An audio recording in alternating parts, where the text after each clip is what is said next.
नमस्कार दोस्तों, आप सभी का हमारे YouTube चैनल में स्वागत करती हूँ। उम्मीद है कि आपको ये कहानी पसंद आएगी।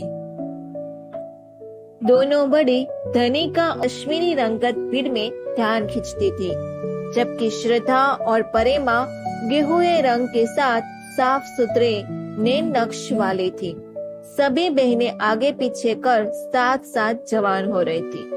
धनिका तब कॉलेज के फर्स्ट ईयर में थी जब उसे सामने वाला शर्मा अंकल के बेटे वासु ने अर्चना की चाहत का भान हुआ था। हुआ कुछ यूं ही के उस दिन सुबह माँ ने धनिका को पूजा के लिए फूल तोड़कर लाने कहा। बाहर वाले आंगन में झाड़ियों के पीछे सदा सुहागन के फूल तोड़ती धनिका पर शर्मा अंकल के बेटे वासु की नजर नहीं पड़ी। बारिश की वजह से भीग चुके आदमकद करोटने के गीले पत्तों की आड़ में धनिका चुन चुन कर फूल डलिया में रख रही थी। धनिका को पूजा करते समय लड्डू गोपाल के सर पर मदार के फूल को उल्टा टोपी सा पहनाने से उन पर इतना प्यार आता था कि हथेलियों में उठा दे तक सहलाती रहती।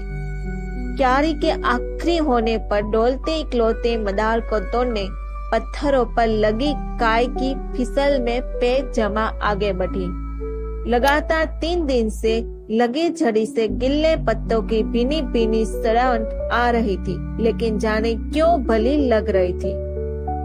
धनिका ने मदार तोड़कर सदा सुहागन से भरी डलिया में डाला ही था कि शर्मा अंकल के बेटे वासु ने तिवारी संदन की बाउंड्री के भीतर कागज का टुकड़ा फेंका। रुमाल की तर्ज पर चौकर लिपटा वो कागज लहराता हुआ धनिका के सामने गिरा। वासु ने दरवाजे से आती अर्चना को देखकर एक चिट्ठी फेंकी थी। इस बात से बिल्कुल अनजान के झुरमुट के पीछे धनिका खड़ी है। चिट्ठी उठाते उठाते अर्चना की नजर डलिया पकड़े खड़ी धनिका से मिली। कागज का टुकड़ा मुट्ठी में चीर मोटे अर्चना हड़बड़ाती हुई भीतर चली गई। धनिका में कम उम्र से ही भावनाओं को नियंत्रित करते करते अब ये स्वयं आ चुका था कि उसने अर्चना को चिट्ठी उतारते देख फौरी प्रतिक्रिया नहीं दी। वासु पिछले साल 12वीं की परीक्षा में पूरे राज्य में टॉप करने के बाद कानपुर आईआईटी में दाखिला ले चुका था। कॉलोनी के सभी बच्चे साथ खेलते खेलते जवान हुए थे, जिनमें शर्मा अंकल के दोनों बेटे बड़ा तनई और छोटा वासु भी थे। वासु के पिता यानी राम हृदय शर्मा सरकारी स्कूल में गणित के शिक्षक थे और अपना गणितीय ज्ञान दोनों बेटों को सिखाने में लगाते आए थे। आज उनके शर्मीले आईआईटीएन बेटे वासु ने इस तरह बारिश में भीगकर शो सा चिट्ठी फेंकते देखना धनिका के लिए बेहद अटपटा था। चिट्ठी लेकर भीतर आई अर्चना किताबों में सर झुकाए ऐसे बैठी थी जैसे कुछ हुआ ही न हो।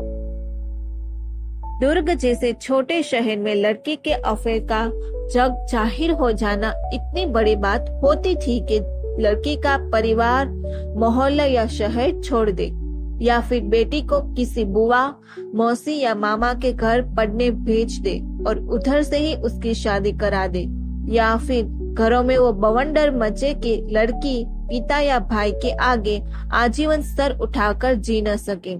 हाँ, एक लड़की का अफेयर होना इतनी बड़ी बात थी कि गली चौराहों में मवैया से उसे छेड़ने का नो ऑब्जेक्शन सर्टिफिकेट मिल जाए, उसकी पढ़ाई, ट्यूशन, कॉलेज बंद करा दिया जाए, या वह भाई के पीछे बैठ कर ही जाए। किसी लड़की का प्रेम में होना पास पड़ोस की आंटियों को आजकल की लड़कियों माँ बाप की नाक कटा रही है पर विमर्श करने का विषय दे देता था। हाँ, उन दिनों लड़की का अफेयर पता लगते ही उसके प्रेग्नेंट होने की अफवाह उड़ती थी कि अफेयर वाली लड़की के नाम के साथ लूज कैरेक्टर वाली, लफड़ेबाज, चालू छाप आइटम जैसे उपनाम अनिवार्य रूप से लगाए जाते थे। कुछ न जानते हुए भी लोग बाग आंख मारकर कहते, उनके बीच सब हो रहा है, उसकी चाल नहीं देखी। प्रेरमा जैसा पतित काज पर बैठी लड़की को पिता और भाई सर्वमान्य लल्लू समझे जाते, जिन्हें बेटी पर काबू रखना नहीं आया। बेटी गुलछरे उड़ा रही है और झोलेटू बाप और भाई बेखबर दुनिया भर में मिमियाते घूम रहे। ऐसी विपरीत परिस्थितियों में परिवार का तारणहार बनकर उभरता कॉलोनी का ही कोई शहजादा, जिसे लड़की ने पिछले कई महीनों से पीछा करने के बाद भी घास न डाली हो। ये देवता लड़की के पिता या भाई के सम्मुख शुभ चिंतक की शक्ल में प्रकट होता और दबी जबान में नेक सलाह देता, अंकल बेटी पर जरा नजर रखो। बात हाथ से निकली तो संभालना मुश्किल होगा। मैंने सोचा लड़की का मामला है, आपको बता दूं। शर्मिंदगी में गड़ा पिता घर पहुंचकर बेटी की तगड़ी खबर लेता। बेटी की अफेयर की जानकारी के परमाणु विस्फोट का पहली प्रतिक्रिया स्वरूप माँ बिलख बिलख कर बेटी की जवानी को आग को थूकती, बाप की इज्जत की दुआएं देती, अपनी कोख को कोसती, बेटी की कृतज्ञता को लानत देती। घर पर मिलकर इस शर्मनाक करतूत के लिए तब तक पारिवारिक बहिष्कार करता जब तक बिरादरी के किसी लड़के से उसका रिश्ता न तय हो जाए। तो छोटे शहरों में लड़की के हृदय में उपजा अनुराग बस बजाती गटर में गिरने से ज्यादा घिनौनी घटना होती थी। अभिसार से वितृष्णा ही मध्यम वर्ग के समाज की नैतिकता है। ऐसे शहर में राम हृदय शर्मा के बेटे ने अशोक तिवारी की बेटियों को चिट्ठी फेंकी। धनिका को अर्चना के भविष्य की चिंता थी। उसे वासु की नेक नियति पर पूरा भरोसा था, लेकिन उसके साहस पर नहीं। वासु के पिताजी मतलब राम हृदय शर्मा के अपने बेटे को लेकर बहुत बड़े बड़े सपने थे। IIT बेटों के लिए वो मिडिल क्लास परिवार की लड़की को बहू नहीं बना सकते थे। ये बात शायद अर्चना चाहकर भी नहीं समझना चाह रही थी। वासु के बड़े भाई तनय शर्मा ने इसी साल इंजीनियरिंग पूरी की थी। राम हृदय शर्मा ने परम स्कूल की छोटी नौकरी में दोनों बेटों के स्कूल, महंगी कोचिंग, कॉलेज, हॉस्टल, मेस, किताबों पर हजारों खर्च किए थे। अब तो वो वसूलने के दिन आए थे। लड़की वालों की नजर IIT तनय पर एक अनाथ 100 बीमार की तरह थी। शर्मा आंटी ने भी करोड़पति परिवार से बहू लाने का सपना देखा था। तिवारी सदन की लड़की को तो वो एक नजर में खारिज कर दे। बिना दान दक्षिणा के तो पंडित भी आशीर्वाद नहीं देते, फिर राम हृदय शर्मा जी लाखों का हीरा किसी भी एरे गेरे को कैसे थमा दे। उस दिन बाजे पाई जी तनय के लिए रिश्ता लेकर आए थे। शर्मा जी ने सप्तनिक मोर्चा संभाला। देखिए वाजपेयी साहब, अब हमने बहुत छोटी तनख्वाह में संघर्ष करके बेटे को इंजीनियरिंग करवाई।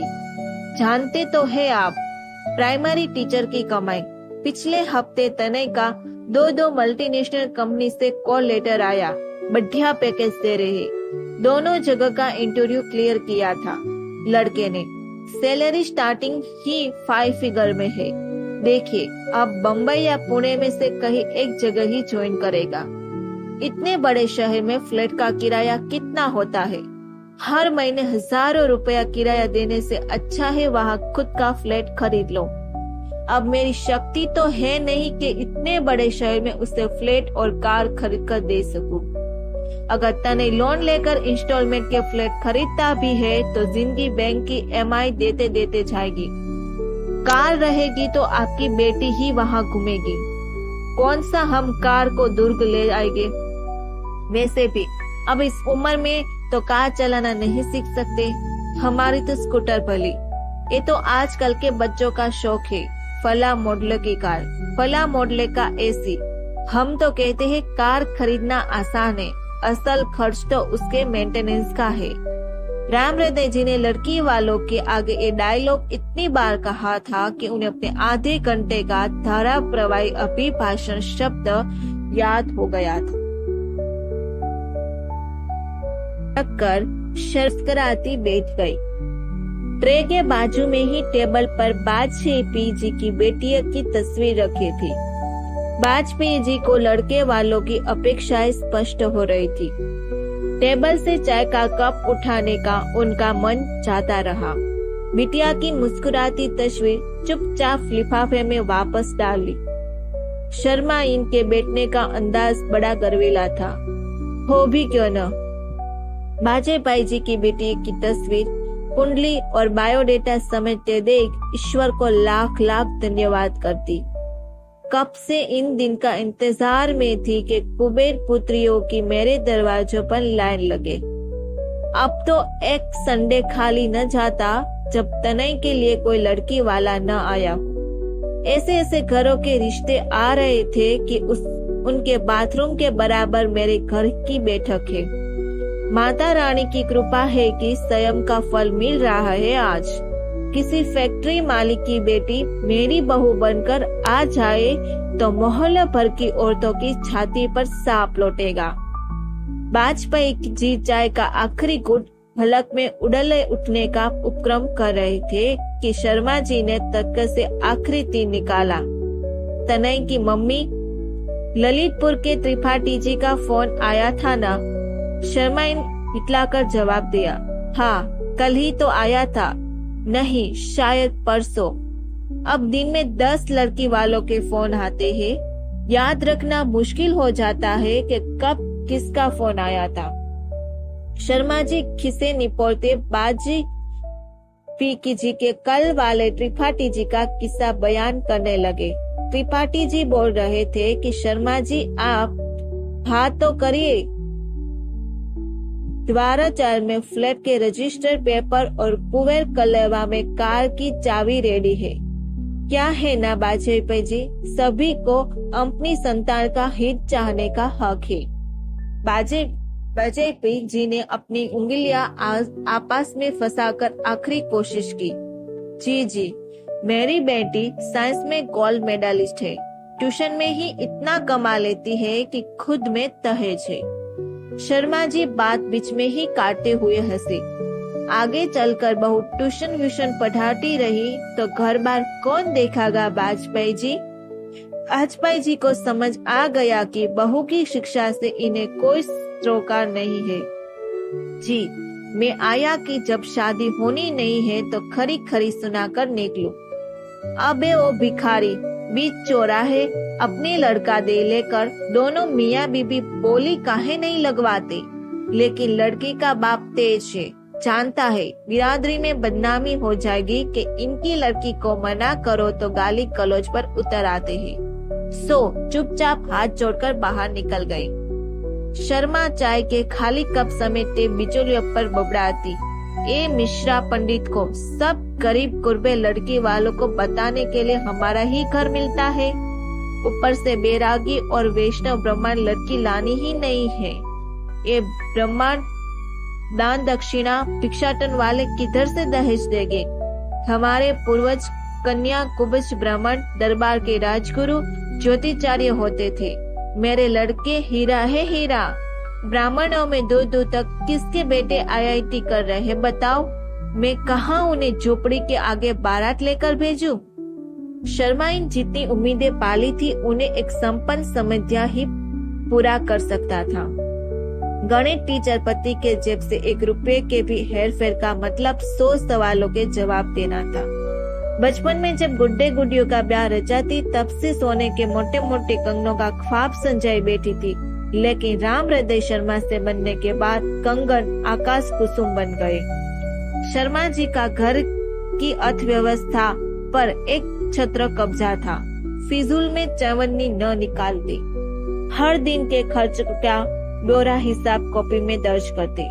मन मारकर शादी ब्याह में आने जाने शर्माई ने बैंक टैक्स के नकली कंगन ले लिए। सुनहली पॉलिश की 6 माह की गारंटी वाले।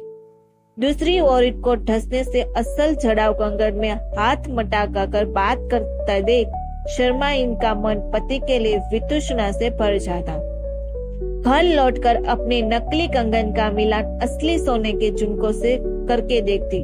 भाई, एक से तो लग रहे हैं दोनों के रंग। फिर मुझसे वहाँ किसी ने सवाल क्यों नहीं किया कि ये कंगन कब बनवाए, कितने तोले का है? सोने का रेट अभी क्या चल रहा है? ये तो तनय के पापा की सिद्धि ही है कि लोगों को एहसास है कि शर्मा इन सोने का कंगन पहन ही नहीं सकती। कौन जाने मेरे असल झुमकों को भी गारंटी का समझते हो। अगली बार भीड़ के बीच जाकर अपने झुमकों का पेच कसने बैठ जाओगे। इतने सालों में मोटे कंगनों की ख्वाहिश जो वेंटिलेटर पर जा चुकी थी, तनय के लिए आने वाले रिश्तों से उसे नवजीवन मिलने लगा। शर्माइन उत्साह से भरी पतिदेव के पास बैठ गई। तनय के पापा, आपको मालूम है ये पीछे पाराजीत गली वाले त्रिवेदी जी के यहाँ समधियों से आए सास के पिटारों में 2 तोले कंगन निकले थे। ये फटीचर बाजपाई समधन को क्या कंगन देगा? अपनी बेटी को 5 तोला दे दे तो बहुत है। शादी के बाद उसकी बेटी कमाती भी है तो कौन मुझे कंगन खरीद कर देगी? अब ईश्वर जब अवसर दे रहा है तो लाभ न उठाना मूर्खता है। कोई भी एरा गेरा मुंह उठाए बेटी को फोटो और कुंडली पकड़े चलाता है। लोग आईआईटी दामाद के लालच में अपनी औकात भूल जाते हैं। जिस व्यक्ति को अपनी लालचाओं की पूर्ति के लिए उद्यमता और संभावना का सदुपयोग न करने दिया जाए, उसकी नेक नियति भ्रष्ट होने की प्रबल संभावना होती है। उधर तिवारी संदन में वासु की चिट्ठी फेंकने के लगभग सप्ताह पर बाद एकांत देख धनिका ने अर्चना को समझाइश दी। हमारा घर तो मिडिल क्लास लड़के वाला भी 4 बहनों देख बेटे की शादी करने से बचेगा। सबको दहेज की आस होती है। वासु तेरे लिए अपने माँ बाप से कहाँ पाएगा? मैं गारंटी लेती हूँ कभी नहीं। वासु के लिए हमारे यहाँ तो माँ बाप फौरन मान जाएंगे, क्योंकि वासु जैसा काबिल लड़का लायक दहेज वो कभी नहीं जुगाड़ पाएंगे। मालूम है शर्मा अंकल तनय के लिए कैसी लड़की तलाश कर रहे? सभी को बोलते हैं कोई फैक्ट्री मालिक, नेता या आईएएस की बेटी का रिश्ता हो तभी बताना। तनय मैकेनिकल इंजीनियर है तो उनकी इतनी डिमांड है। वासु तो आईटी सेक्टर में है, उसके लिए तो ये लोग लाखों मांगेंगे। अर्चना को धनिक की बात से इतना तो बल मिल गया कि माँ बापा की तरफ से कोई दिक्कत नहीं होगी।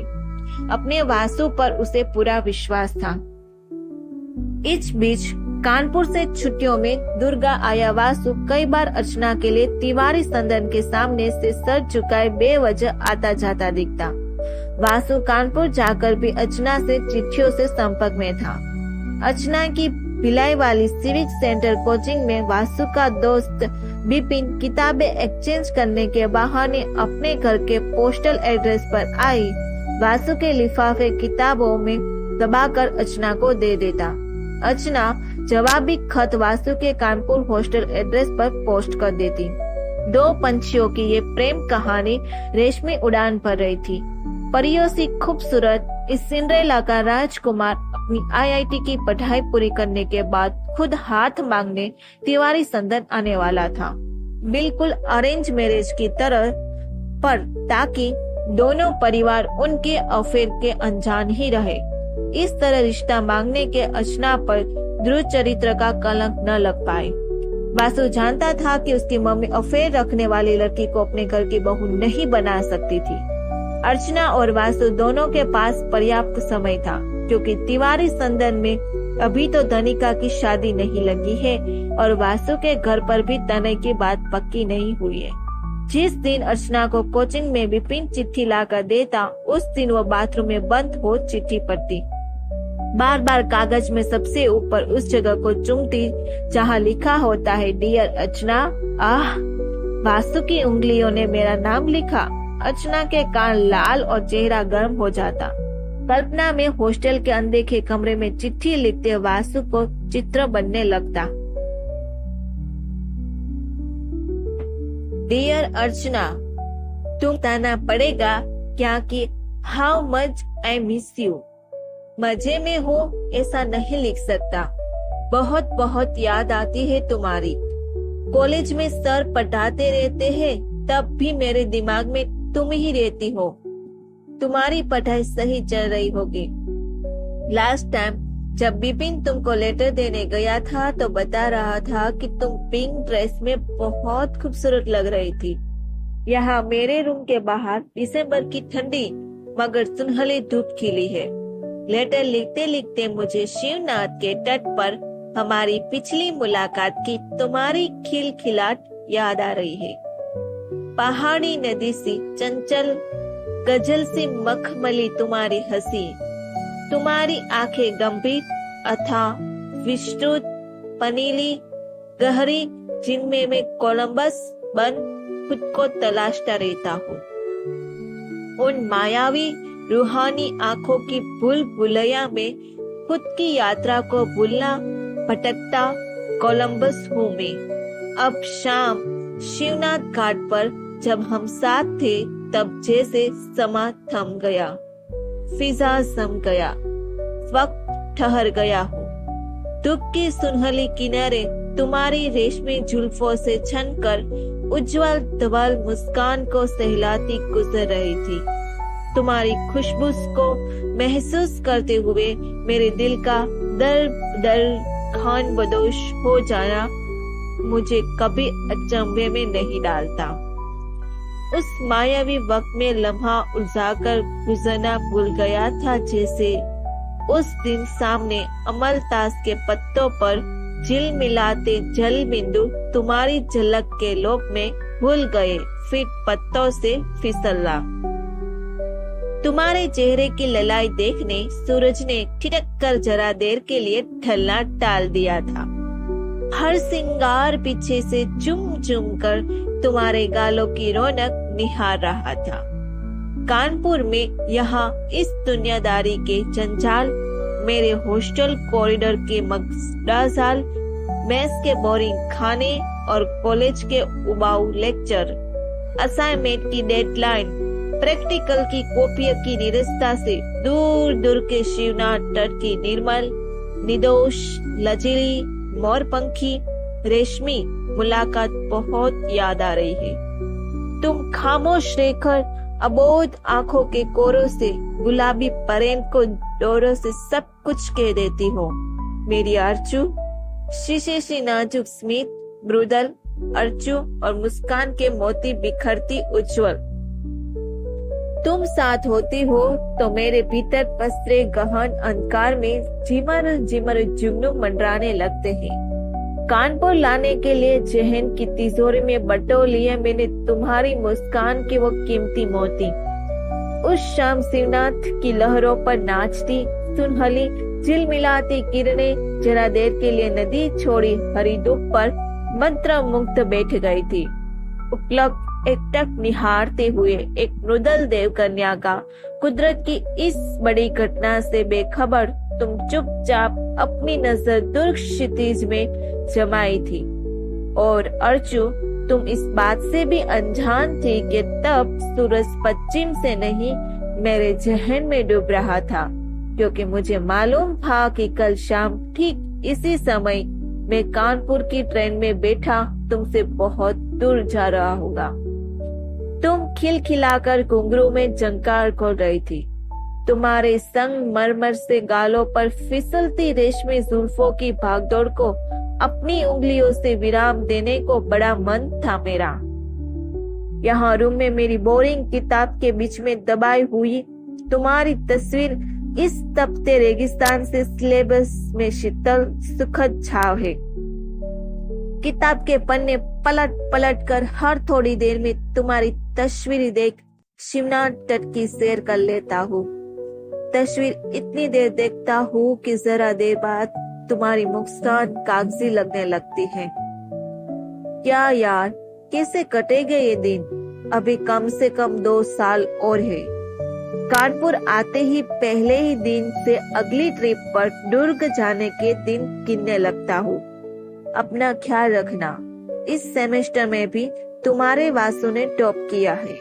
मेरी जान, लेटर का जवाब जल्दी देना। तुम्हारा वासु। बाथरूम में बंद अर्चना 3-4 बार चिट्ठी पढ़ती, चुमती, सूंघती और दुलारती। मन इतना भरा भरा लगता जैसे वायु से ने मिल लिया अभी। वासु, जब जब दुर्ग आता, हर शाम शहर के आखिरी छोर में शिवनाथ घाट किनारे वाले पुष्प वाटिका गार्डन में दोनों मिलते। उस दिन अर्चना ने अपनी स्कूटी पुष्प वाटिका के बाहर पार्क की और वासु की बाइक में दोनों बलौद रोड की तरफ चल पड़े।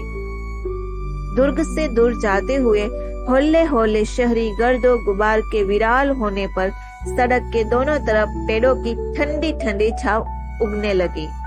हालांकि मई का महीना होने से हरियाली सामान्य से कम थी। वासु ने बाइक देहात की कच्ची सड़क पर मोड़ दी और इस कच्ची सड़क के बाई तरफ मिट्टी का ऊंचा ढालू पठार साथ साथ चलने लगा। सामान्यतः तालाब की घेराबंदी वाले एक कच्चे उचान चुगली करते हैं कि हमने प्रकृति का एक अनमोल खजाना अपने घर में छिपाया हुआ है। प्रचंड गर्मी में प्रकृति झुलसकर कांटों, कटीली झाड़ियों और सूखी धुंध का कृषकाई रूप से ले चुकी थी, लेकिन तालाब के आसपास नमी की वजह से पेड़ हरे भरे थे और ठंडी ठंडी छाव से शीतलता प्रदान कर रहे थे।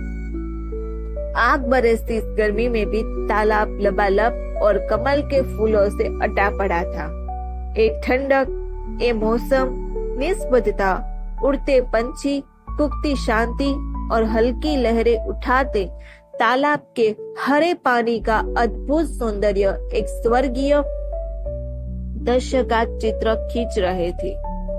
तालाब अनगिनत गुलाबी कमल से अटा था और कुछ गुलाबी कलियां खिलने की तैयारी में थे। दूर घाट पर ग्रामीण द्वारा प्रविष्यों को गर्मी से निजात दिलाने नहलाया जा रहा था। तालाब के आसपास की उबड़ खाबड़ गिल्ली मिट्टी में बगुले ठुमक ठुमक कर चल रहे थे। इतनी ठंडी हवा चल रही थी कि यकीन करना मुश्किल था कि ये मई का महीना है। अर्चना और वासु ने पीपल की छांव में एक आरामदायक जगह ढूंढ ली। थोड़ी दूर इमली के पेड़ के नीचे गिरी मटमैली इमलियां देख अर्चना दौड़कर इमली चुनने का सुकून देने वाली बेगारी काम करने लगी। तालाब किनारे की गिल्ली मिट्टी उसकी सैंडल में बुरी तरह चिपक चुकी थी। वासु ने हंसते हुए चिढ़ाया, इमली के चक्कर में किलो पर मिट्टी चिपका लाई, अब कैसे साफ करोगी? बहुत जल्दी ही तुम्हें इमली खाने की, शादी के बाद खाना इमली। वासु का मतलब समझ अर्चना लाल हो गई। पेड़ के नीचे के आसपास की घास में सैंडल पर चिपक कीचड़ साफ किया। वासु और अर्चना की हिस्सी ढिंढोली से तालाब किनारे ठुमकते बगुलों को या तो यथान महसूस हुआ या उन्हें अचानक अपनी किसी सामूहिक योजना का ध्यान आया और वो फफड़ाते दूर आसमां में गुम हो गए। अर्चना जब इमलियां चुन रही थी तब ठीक उसी समय वासु तालाब की ढाल में उतरकर एक सूखी टहनी की मदद से कमल का फूल ले आया। जरा देर में ही अर्चना चुन्नी में बंधी इमली ले वासु के बगल में इम्तिनान से बैठ गई। देर से उसके पास आने का इंतजार कर रहे वासु ने बाजू में छिपा कर रखा गुलाबी कमल एक अदा के साथ तलवार की तरह बाहर निकाला। नाचिस का तोहफा कबूल करिए। अर्चना को ऐसी शरारतें भली लगती। एकदम करीब आ गई वासु की संभावित शरारत से फासला बनानी फुर्ती से खड़ी हो दूर हो गई। वासु चलो, अब लेट हो रहे हैं। दोनों धूप से 15 किलोमीटर के गांव में बैठे थे और अर्चना की स्कूटी दुर्ग में शिवनाथ घाट के सामने पुष्प वाटिका के सन्नाटे में पार्क थी। अब धुंधल का और सवला रहा था। वासु पुष्प वाटिका पहुंचने में अभी आधा घंटा लग जाएगा। वहां पार्किंग से अगर मेरी स्कूटी चोरी हो गई होगी तो बाबा को बता भी नहीं पाओगे कि स्कूटी कहां से चोरी हुई। बाबा बोलेंगे तो पुष्प वाटिका वो मरघट किनारे के बागीचा में क्या करने गई थी। बाइक चलाते हुए वासु ने अर्चना को उसके हास्यास्पद और गैर जरूरी दुर्दशा अकेले छेड़ा। मतलब आरचू, तुमको कितनी किस्म की टेंशन होती है ना। पुलिस स्टेशन में तुम अपनी चोरी हुई स्कूटी को सही लोकेशन नहीं बता पाओगी। मेरी जान, इतनी टेंशन की वजह से तुम्हारे चेहरे की चमक कम हो गई तो हे हे हे। वासु की बनावटी चिंता से अर्चना को खुद भी हंसी आने लगी। फालतू बातें मत करो, जल्दी चलो प्लीज। वासु के भोले चेहरे पर अर्चना को खुद से ज्यादा भरोसा था। बाइक पर बैठी अर्चना ने अपना सर उसके कंधे पर रख दिया। अर्चना के लिए ये कंधा भरोसा था और वासु के लिए जिम्मेदारी का गर्विला एहसास। पुष्प वाटिका के सामने बाइक से उतरकर अर्चना ने वासु का कॉलर ठीक करते हुए कहा, कानपुर जाने का एक दिन और नजदीक आ गया। अर्चना को अनसुना कर वासु उसके गुलाबी चेहरे पर झूल आई बालों की सुनहली लट कान के पीछे पहुंचाकर प्यार से फुसफुसाया, अगर हमारी बेटी हुई तो तुम्हारे जैसी दिखनी चाहिए। तुम्हारी कत्थई आंखें दुनिया की सबसे खूबसूरत आंखें हैं। हड़बड़ी में वासु को बाय कहे अर्चना ने स्कूटी का एक्सीलेटर बढ़ा दिया। वासु के काम पर लौटने की तारीख पास आते आते दोनों के दिल डूबने लगते। आखिरी मुलाकात वाले दिन अर्चना का चेहरा रो रो कर लाल हो जाता था। वासु के कानपुर जाने वाले दिन तिवारी सदन की खिड़की की जरी से एक जोड़ी कत्थई आंखें सामने शर्मा जी के आंगन पर चिपकी रहती। अर्चना पल पल घड़ी के खिसकते कांटे देख सोचती, बस 2 घंटे और बचे हैं। 2 घंटे बाद फिर वासु ट्रेन में होगा। उसके बाद के अगले हर मिनट और दूर होता जाएगा। वासु रेलवे स्टेशन के लिए निकलने से पहले तिवारी सदन के फोन पर एक रिंग देकर काट देता। ये अर्चना के लिए इशारा होता है कि मैं निकल रहा हूँ, आखिरी झलक दिखला दो। वासु गेट पर खड़े अपनी मम्मी पापा के पैर छूता। आंटी पल्लू से आंसू पोंछती जाती।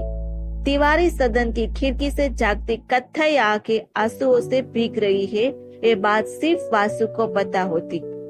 बाइक में तनय भैया के पीछे अपना एयर बैग पकड़कर बैठते हुए उड़ती नजर उस खिड़की पर डालता और बाइक के घर की आवाज के साथ स्टेशन की ओर बढ़ जाती।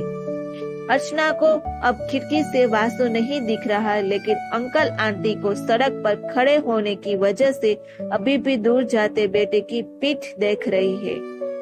आंटी देर तक उस दिशा में देखते हुए आंसू पोंछती खड़ी रहती।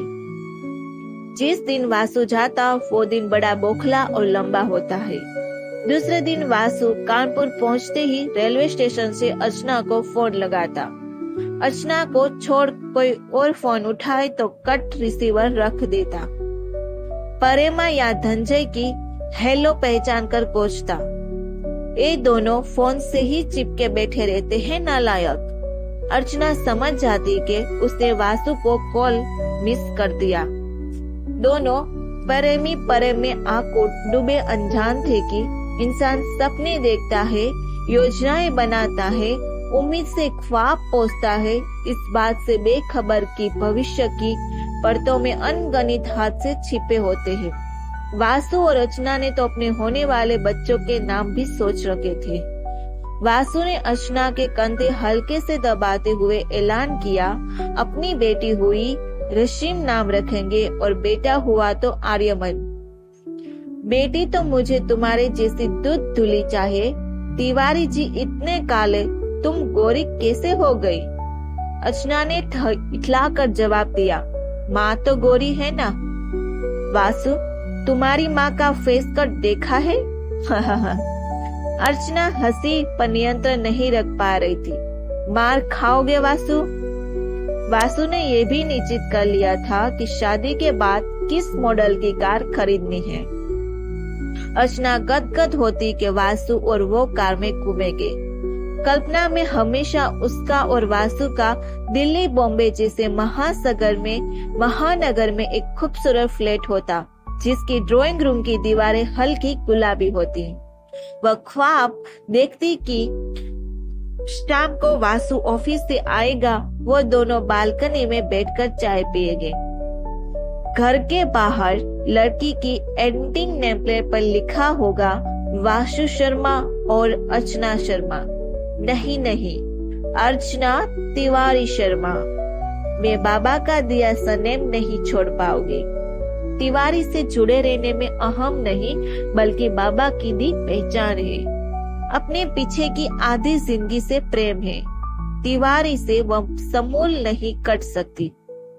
वासु सुनो, हमारे घर के दरवाजे पर वासु शर्मा और अर्चना तिवारी शर्मा लिखा होगा। नियति दोनों की मूर्खता पर मुस्कुरा रही थी। उसके लिए बाथरूम में छिपकर आंसुओं से भिगोई चिट्ठियां मायने नहीं रखती।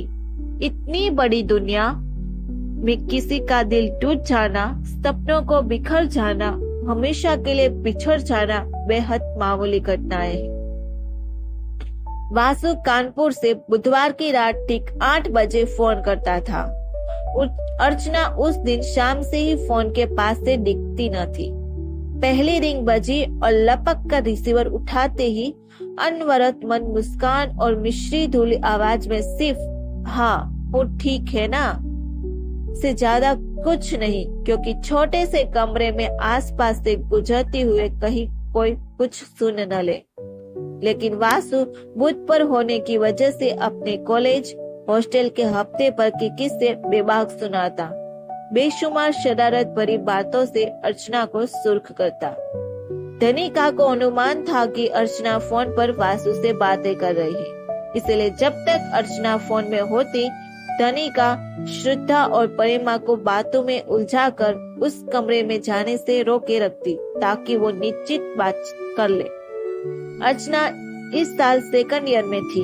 उसका वह हर वक्त खिला खिला रहना माँ को समझ न आया या उन्हें बाबा के साथ बैठे रिश्तेदारों की पंचायत से फुर्सत नहीं थी।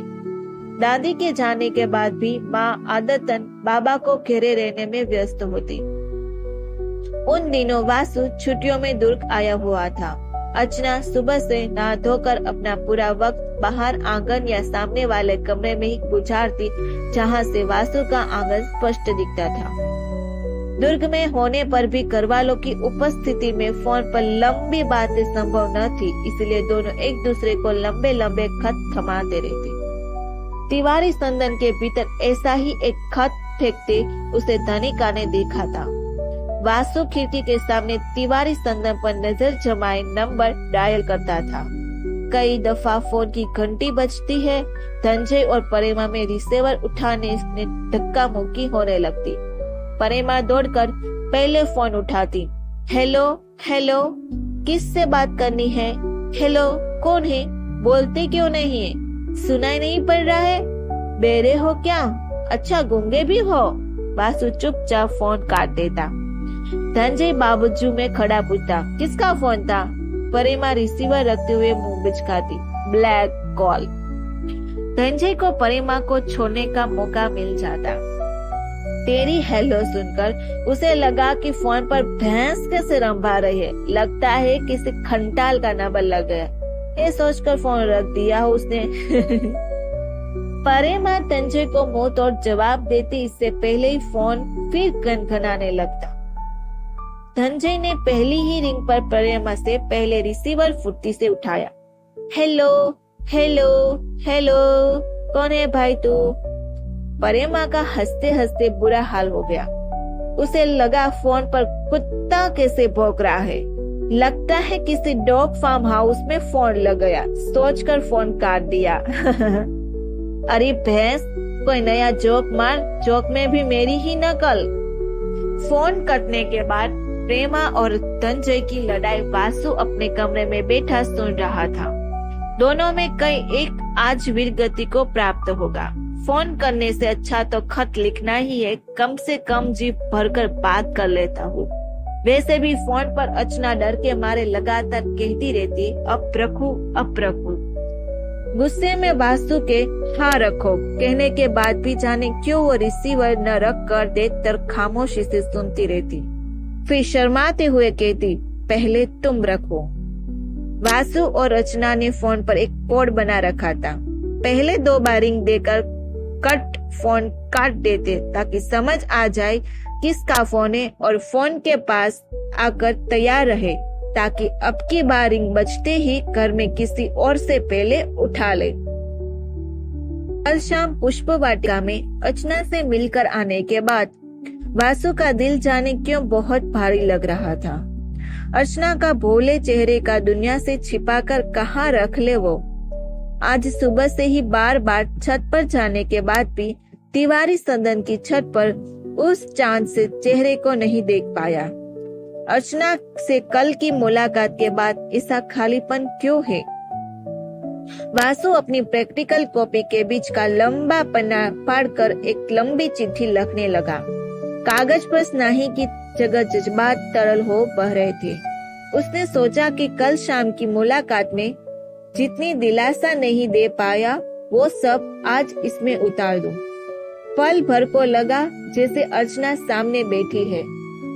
खत पूरा लिखने के बाद वासु ने अर्चना को चिट्ठी लेने घर के बाहर आने कहने के लिए 2 बार कॉल किया, लेकिन एक बार तिवारी अंकल ने उठाया और दूसरी बार प्रेमा ने। तिवारी संदन में 10 बार झांका ताकि अर्चना को इशारा करके बाउंड्री के भीतर चिट्ठी फेंक पाए। एक बार दरवाजे पर श्रद्धा ने उसे संदिग्ध नजरों से देखा और दूसरी बार संजय ने। कब आए वासु भैया पूछकर लजा दिया, लेकिन अर्चना न दिखी। वापस आकर चिट्ठी इंजीनियरिंग ड्राइंग की लंबी कॉपी में दबा दी कि तभी तने भैया ने आवाज दी, वासु वासु ये टेबल पकड़, बल्ब बदलना है। वासु रसोई में आया। अभी तो जल रहा था बल्ब, क्या हुआ? तनय ने टेबल पर चटते हुए बताया, मम्मी बता रही थी कि मिक्सी चालू करते ही फट की आवाज से बल्ब बुझ गया। माँ ने वासु को अब तक बिना नहाए फीता देख डपटा, वासु बल्ब बदल कर तुरंत नहाने जा, सब नहा चुके हैं। कानपुर में तू नहाता ही नहीं होगा दलिदर, 1 सेकंड के अंदर बाथरूम में घुस। वासु बल्ब बदल कर नहाने बाथरूम गया और मम्मी वासु के बिखरे कमरे को समेटने। कितना बिखरा कर कमरा रखा है इस लड़के ने। ये नहीं होता कि जिन किताबों को पढ़ लिया उन्हें एक किनारे व्यवस्थित रख दे। क्या सभी किताब एक साथ पढ़ता है? तभी शर्मा इनकी नजर कॉपी से बाहर जुड़ते कागज पर पड़ी। ये क्या लिखा है? डियर अर्चना। उसी शाम वासु ने किसी तरह फोन करके बेहद जल्दबाजी में अर्चना को मम्मी के हाथ लगी चिट्ठी के बाद घर में मचे हंगामों के बारे में सूचित कर दिया। अर्चू, मैंने तुम्हारे लिए जो लेटर लिखा था वो मम्मी के हाथ लग गया है। पापा का बीपी बढ़ने के कारण उन्हें हॉस्पिटलाइज करना पड़ रहा है। टाइम मिलते ही फोन करूंगा, आज शाम नहीं मिल पाऊंगा, बहुत टेंशन हो गई है यहाँ। अर्चना उसकी बात सुनकर पहले तो बहुत बुरी तरह डर गई, लेकिन फिर खुद को समझाया, चलो अच्छा है, एक न एक दिन उनको पता चलना ही था। शर्मा आंटी और अंकल मुझे बहुत पसंद करते हैं, मान ही जाएंगे। ये हंगामा हमारी शादी की ओर पहला कदम है। वासु और मैं ये कठिन वक्त भी निकाल लेंगे। दुर्गा मैया सब सही करना मेरी माँ। हाँ अर्चना ने इतनी सावधानी रखी कि घर से बाहर नहीं निकल रही थी ताकि शर्मा अंकल आंटी या तने भैया से सामना न हो जाए। बेसब्र अर्चना को वासु के फोन का बेचैनी से इंतजार करते 2 दिन बीत गए, लेकिन न कोई फोन आया और न ही वो छत पर दिखा। अर्चना शर्मा परिवार में मची उथल पुथल जानने व्याकुल हो रही थी।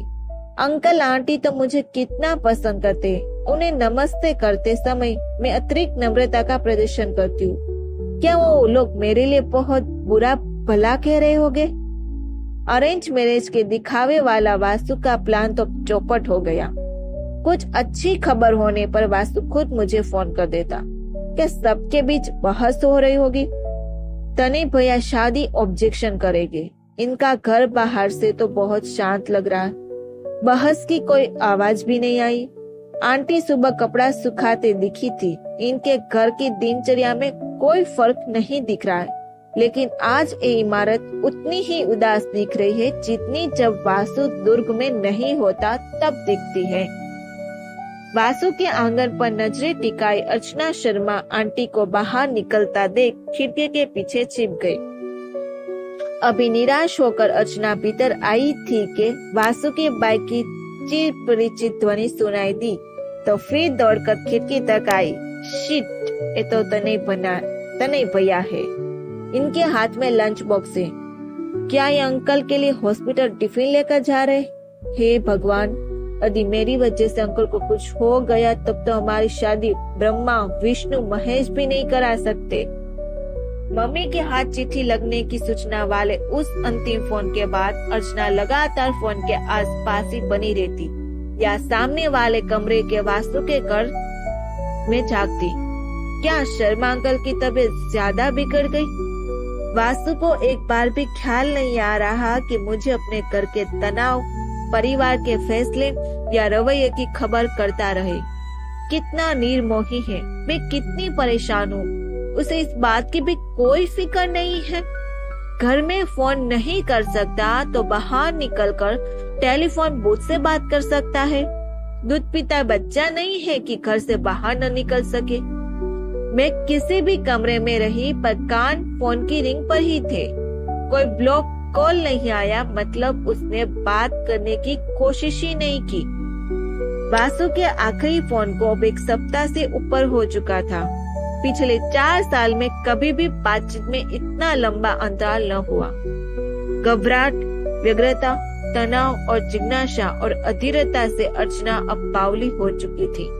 कभी मन ही मन वास्तु की निर्दयता को कोसती, कभी फिक्र करती तो कभी बदहवासी तिवारी संदन के आंगन में टहलती, लेकिन दरवाजा हमेशा बंद ही दिखा। आज अंकल दिखे तो वो घबराकर दरवाजे के पीछे छिप गई, मतलब अंकल हॉस्पिटल से डिस्चार्ज हो गए। कानपुर से हमेशा पूर्व नियोजित तरीके से बुधवार रात 8 बजे आने वाला फोन भी इस बुधवार नहीं आया। वासु जब कानपुर में होता तो बुधवार को कितनी ही शानदार शादी का निमंत्रण हो। अर्चना तबीयत खराब होने का बहाना कर पार्टी छोड़ देती और घर पर ही बनी रहती। अब तो 2 बुधवार निकल गए। उसके छुट्टी के शेड्यूल के मुताबिक अब तक तो छुट्टियां खत्म होकर कानपुर जाने का समय हो चुका था। सेमेस्टर ब्रेक की छुट्टियां बस 10 दिन की थी। 11 तारीख को कानपुर वापस थी। आज 16 तारीख है। क्या वासु उससे मिले बिना, बताए बिना कानपुर निकल गया? यदि कानपुर पहुंच गया है तो कानपुर से तो फोन करना आसान था। क्या आंटी अंकल ने उसे बात न करने के लिए कोई कसम दे रखी है या खुद को खत्म करने जैसी धमकी? ऐसा क्या था कि अर्चना के सिर की कसम को दुनिया की सबसे बड़ी कसम मानने वाले वासु ने उसे अपने फैसले तक से अनजान रखा? धनिका को इतना समझ आ चुका था कि अर्चना और वासु के बीच कुछ सही नहीं चल रहा है। पिछले 15 दिनों से अर्चना को सुबह शाम आंगन में उदास टहलने या फोन के पास मंडराते ही देखा, लेकिन फोन पर बात करते नहीं देखा था। बेहद दुखी, जैसे केवल इसका शरीर सामने है और वो नहीं। बहुत अपमानित महसूस कर रही थी। अब तो उस आखिरी फोन को भी माफ भर हो चुका। वासु को जैसे आसमान खा गया या जमीन निकल गई। कयामत की बात है कि वासु को एक दफा ख्याल नहीं आ रहा है कि अर्चना ने रो हाल बुरा कर लिया होगा। उसे ये नहीं लगा अगर मैंने कुछ कर लिया तो।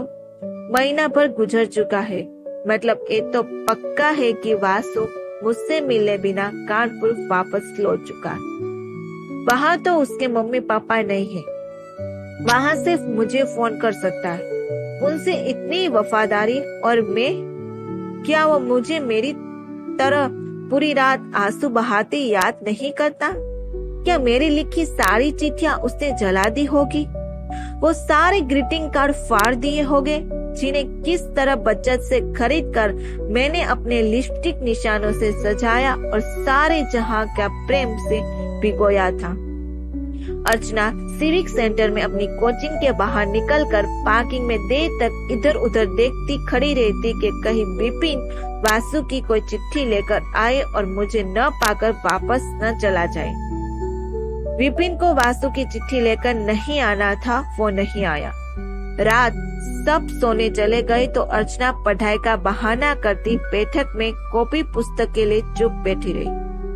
इस तरह अकेले बैठकर सोचते रहने में बदहवासी को जरा सा आराम मिलता था। पिछले 1 माह में वासु के कानपुर हॉस्टल एड्रेस पर 2 चिट्ठियां भी रखी। दोनों चिट्ठियों में बुधवार रात 8 बजे फोन करने और विपिन के हार्ट लेटर भिजवाने की कसम दी। मिन्नत की, लेकिन न फोन आया और न चिट्ठी। वासु ने बताया था कि 1-2 माह के भीतर ही उसे 6 माह की इंटर्नशिप के लिए बेंगलोर निकलना है। अब 2 चिट्ठियों के बाद कानपुर के एड्रेस में जाने हॉस्टल के उस कमरे में अब कितने अनदेखे अनजान लड़के उसके आंसुओं पर हंसते होंगे। खुद को इतनी घृणा कभी महसूस न हुई थी। अर्चना चुपचाप आधी रात डायरी में कुछ लिखने लगी। ये भाग यही खत्म होता है। आगे की स्टोरी सुनने के लिए हमारा अगला वीडियो का इंतजार करें। ऐसी कहानी सुनने के लिए इस चैनल को सब्सक्राइब, लाइक, कमेंट और अपने दोस्तों को शेयर जरूर करना। सुनने के लिए धन्यवाद।